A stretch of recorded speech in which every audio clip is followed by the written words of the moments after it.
യുദ്ധം കഴിഞ്ഞു. യുദ്ധത്തിൽ ജയിച്ചവരും തോറ്റവരും, തോറ്റവർ തോൽവി എന്തുകൊണ്ടെന്ന് പഠിച്ചുകൊണ്ടിരിക്കുന്നു. ജയിച്ചവർ ആഘോഷിക്കുന്നു. ഈ ആഘോഷങ്ങൾക്കിടയിൽ കേരളം സാക്ഷ്യം വഹിക്കുന്നത് അഭൂതപൂർവമായ ചില സംഭവവികാസങ്ങളാണ്. ടീം UDF എന്ന് പറഞ്ഞ് തെരഞ്ഞെടുപ്പിൽ വന്ന് വിസ്മയങ്ങൾ തീർക്കുമെന്ന് പറഞ്ഞവർ കേരള ജനതയ്ക്ക് മുന്നിൽ വിസ്മയങ്ങൾ തീർത്തുകൊണ്ടിരിക്കുകയാണ്. ഇനി വരാനുള്ളത് ഏറ്റവും അവസാനത്തെ വിസ്മയമാണ്. അത് മുഖ്യമന്ത്രി ആരെന്നുള്ളതാണ്. അതിലെന്ത് വിസ്മയമാണ് കോൺഗ്രസിൻ്റെ ചെപ്പിനുള്ളിൽ ഒളിപ്പിച്ചു വെച്ചിരിക്കുന്നത് എന്നുള്ളത് കാലം കാണിക്കാൻ ഇനി നിമിഷങ്ങൾ മാത്രമേ ഉള്ളൂ.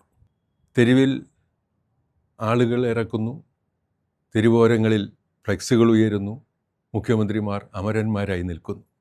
3 പേരാണ്. ഭരണപരിചയമാണോ, MLA മാരുടെ എണ്ണമാണോ, ജനാഭിലാഷമാണോ, ഘടകകക്ഷികളുടെ അഭിപ്രായമാണോ, ഏതാണ് ഹൈക്കമാൻഡ് തീരുമാനിക്കുന്നതെന്ന് നമുക്കറിയില്ല. എന്തും തീരുമാനിച്ചുകൊള്ളട്ടെ, ജനവിധി കിട്ടിയ UDF ഭരണത്തിലേക്ക് വരും. ഭരണത്തിലേറിയതിന് ശേഷം ആരെന്ത് ചെയ്യുന്നു എന്നുള്ളത് മാത്രമാണ് പ്രധാനങ്ങൾ. നിരവധി വാഗ്ദാനങ്ങൾ നമുക്ക് മുന്നിലുണ്ട്. അവയൊക്കെ നടപ്പിലാക്കാൻ കഴിയുന്ന രീതിയിലുള്ളൊരു ഭരണമുണ്ടാകും എന്ന് ജനം പ്രതീക്ഷിക്കുന്നു. ആ പ്രതീക്ഷകൾ അസ്ഥാനത്താകുമോ ഇല്ലയോ എന്നുള്ളതും തെളിയിക്കേണ്ടത് കാലമാണ്. പക്ഷേ എന്തായാലും ഒരു കാര്യം തീർച്ച, ഈ കൂട്ടർക്ക് വോട്ട് ചെയ്ത ആളുകളുടെ മനസ്സിൽ നേരത്തെ മുന്നിൽ വരച്ചു കാണിച്ചിരുന്ന ടീം UDF ഇന്നില്ല എന്ന് വെളിവാക്കപ്പെട്ട് കഴിഞ്ഞു. കോൺഗ്രസിൻ്റെ യഥാർത്ഥ മുഖം പുറത്തു വന്നു. അധികാരത്തിലേറാൻ ഏത് തന്ത്രവും ആരും സ്വീകരിക്കുമെന്ന് കണ്ടു. തെരുവീതികളിലേക്ക് അതിറങ്ങുന്നതും ഫ്ലെക്സുകളിൽ കയറുന്നതും ഹൈക്കമാൻഡിൻ്റെ മേലുള്ള നിയന്ത്രണവും, ആ നിയന്ത്രണങ്ങൾ കണ്ടാൽ MLA മാർ എവിടെ നിൽക്കുമെന്നുള്ളതും ഒക്കെ കണ്ടു കഴിഞ്ഞു. അതായിരുന്നു ഏറ്റവും പ്രധാനപ്പെട്ടത്. ഓരോരുത്തരുടെയും കൂടെയുള്ള MLA മാരുടെ എണ്ണം കാണുമ്പോൾ നമ്മുടെ നാട്ടിലെ ആളുകൾ തിരഞ്ഞെടുത്തയച്ച MLA മാർ ആരോട് കൂറ് കാണിക്കുന്നു എന്ന് വളരെ കൃത്യമാണ്. അതും കോൺഗ്രസിൻ്റെ ആഭ്യന്തര കാര്യമാണ്. നമ്മളതിലേക്കൊരു പരിധിക്കപ്പുറത്തോട്ട് പോകാൻ ആഗ്രഹിക്കുന്നില്ല. പക്ഷേ ഈ തെരഞ്ഞെടുപ്പ് കാലഘട്ടത്തിൽ കണ്ട ഒരു കാര്യമുണ്ട്. ഇവിടുത്തെ മാധ്യമങ്ങൾ, എല്ലാ മാധ്യമങ്ങളും സ്വീകരിച്ചിരുന്നൊരു സമീപനം പക്ഷേ ഇപ്പോൾ വേറെ ചില കാര്യങ്ങൾ വരുമ്പോൾ കാണുന്നില്ല.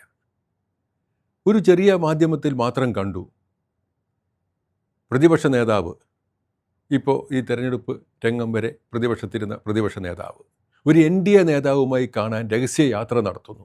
NDA നേതാവിനെ കാണുന്നു, മംഗലാപുരത്ത് പോയി. മാധ്യമങ്ങൾക്കതൊരു വാർത്തയല്ല. തെരഞ്ഞെടുപ്പിൽ ടീം UDF-നെ നയിച്ച നേതാവ് BJP-യും CPM-ഉം തമ്മിൽ ഡീലാണ്, LDF-ഉമായി ഡീലാണെന്ന് പ്രസംഗിച്ചിരുന്ന നേതാവ് തെരഞ്ഞെടുപ്പ് കഴിയുമ്പോൾ BJP-യുടെ കൂടെ നിൽക്കുന്ന ഒരു പാർട്ടിയുടെ നേതാവിനെ കാണാൻ മംഗലാപുരം വരെ രഹസ്യമായി പോകുമ്പോൾ ആ യാത്രയുടെ ലക്ഷ്യങ്ങളിലേക്ക്, ആ യാത്ര താങ്ക്സ് ഗിവിംഗ് ആണോ, നന്ദി പറയാനാണോ, അതോ മറ്റെന്തെങ്കിലും കരാറുകൾ ഉണ്ടാക്കാനാണോ നമുക്കറിയില്ല. പക്ഷേ ചില ചിത്രങ്ങൾ അല്ലെങ്കിൽ ചില മൂടുപടങ്ങൾ നമുക്ക് മുന്നിൽ കൊഴിഞ്ഞു വീഴുന്നു എന്നുള്ളൊരു സത്യമാണ്. അതവിടെ നിൽക്കട്ടെ.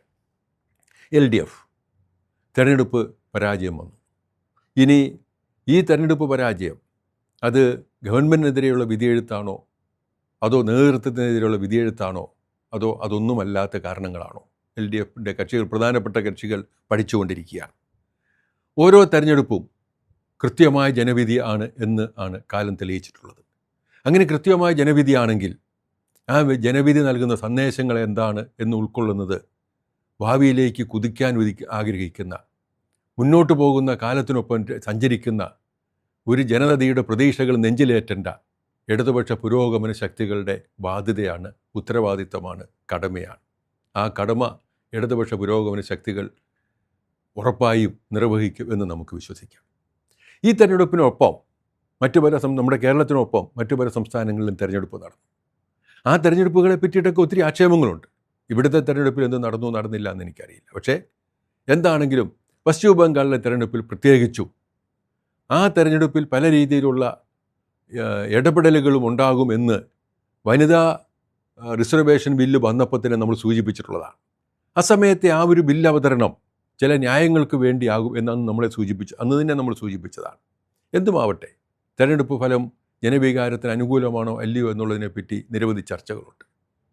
അതവിടെ നിൽക്കുന്നു. പക്ഷേ തമിഴ്നാട്ടിൽ തമിഴ്നാട്ടിലെ സംഭവവികാസങ്ങൾ വളരെ കൗതുകകരമാണ്. DMKയും കോൺഗ്രസും ഒക്കെ ഒരുമിച്ചൊരു മുന്നണി, അണ്ണാ DMKയ്ക്ക് വേറൊരു മുന്നണി BJPയുമായി ചേർന്ന്, TVK അങ്ങനെ വേറിട്ട് നിൽക്കുന്നു.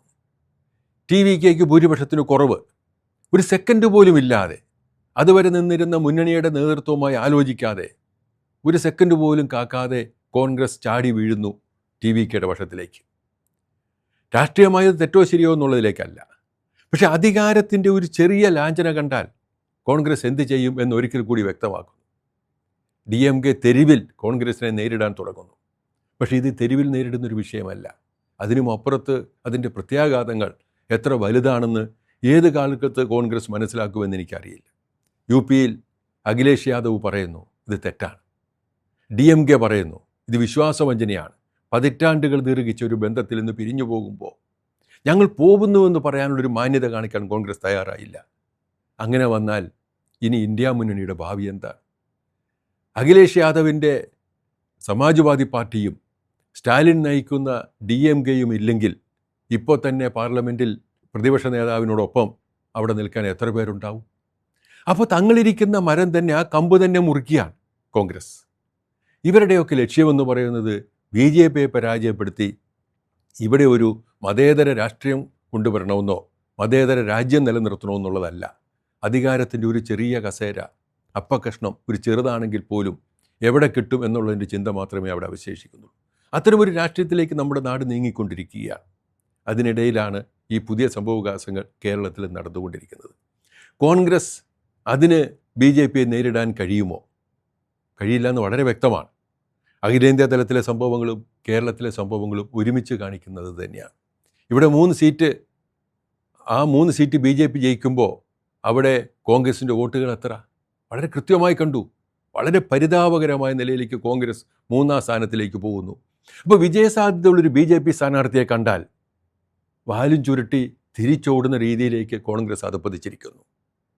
അധികാരത്തിനു വേണ്ടി സഖ്യകക്ഷികൾ 4 പതിറ്റാണ്ടോളം കൂടെ ഉണ്ടായിരുന്ന കക്ഷികളെ ഉപേക്ഷിക്കാൻ ഒരു സെക്കൻഡ് പോലും ഉപേക്ഷിക്കുന്നില്ല. ഈ ഒരു പതനത്തിലേക്ക് കോൺഗ്രസ് പോകുമ്പോഴാണ് കേരളത്തിൽ കോൺഗ്രസ് അധികാരത്തിലേറുന്നത്. കേരളത്തിലെ ജനങ്ങൾ ഈ തെരഞ്ഞെടുപ്പിൽ വെച്ച പ്രതീക്ഷകൾ ഉണ്ടാകുമോ, ആ പ്രതീക്ഷകൾ അസ്ഥാനത്താകുമോ ഇല്ലയോ എന്നുള്ളത് വരും ദിവസങ്ങളിൽ തെളിയിക്കപ്പെടേണ്ടതാണ്. എന്തുമായിക്കൊള്ളട്ടെ, നമുക്ക് കാത്തിരുന്ന് കാണേണ്ട കുറേ രംഗങ്ങൾ ഇനിയും വരാനിരിക്കുന്നു. അവസാനത്തെ വിസ്മയത്തിന് വേണ്ടി കേരളത്തിലെ ആളുകൾ കാത്തിരിക്കുന്നു.